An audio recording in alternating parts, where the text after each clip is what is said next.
Il y a des points qui valent sans doute un peu plus que d'autres moralement parlant. Celui ramené par les Angevins du stade Francis Lebasser en fait partie à coup sûr.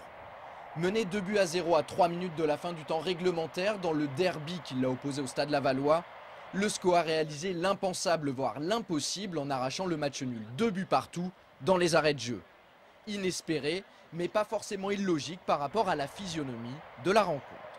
Ça peut paraître inespéré parce que ça se situe en toute fin de match, mais je crois que c'est mérité sur l'ensemble du match, même si en début de match, lors des 10 premières minutes, les Lavallois ont eu 2 belles situations. Nous, on a répliqué aussi par 2 belles occasions par Modeste puis Philippe Brunel. Donc vraiment, le match était très équilibré. Oui, mais voilà, à la 84e minute, premier coup de théâtre, Laval ouvre le score sur corner.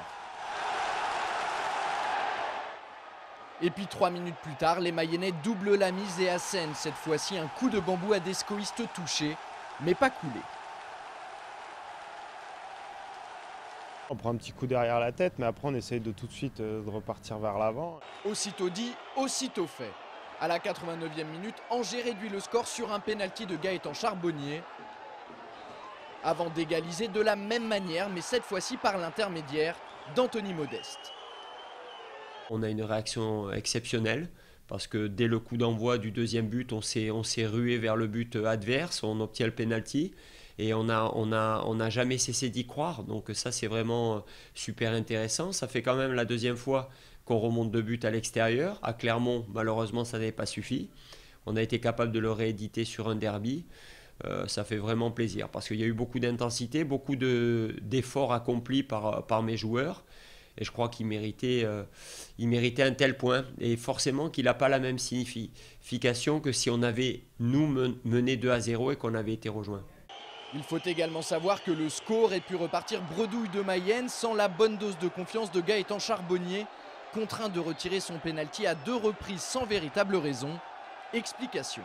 C'est une situation assez paradoxale parce que l'arbitre, avant que Gaëtan tire le pénalty, avertit les défenseurs lavallois que s'il y a un joueur qui rentre dans la surface, il le fait retirer. Donc qu'est-ce qu'ont fait les Lavallois? Ils sont rentrés pour déstabiliser Gaëtan.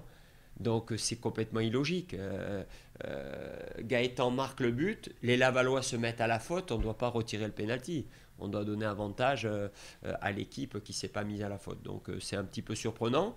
Ça aurait pu lui mettre un peu de pression supplémentaire, mais il a montré beaucoup de sang-froid et il a été capable de le remettre. A noter également qu'en marge de cette rencontre, une dizaine de supporters angevins ont perturbé le bon déroulement de ce derby en lançant à plusieurs reprises des bombes agricoles sur le terrain. L'arbitre de la rencontre a été contraint d'interrompre momentanément la partie à la 70e minute. Willy Bernard, le président d'Angers SCO, a condamné le comportement de ses pseudo-supporters. Il a également rédigé un communiqué officiel pour présenter ses excuses au stade lavallois. À cause de ces événements, le SCO encourt de grosses sanctions qui peuvent aller de la simple amende à un match à huis clos. La Ligue de football devrait se saisir du dossier. Pour éviter ce genre de débordement, le club angevin a prévu une réunion avec la préfecture jeudi prochain.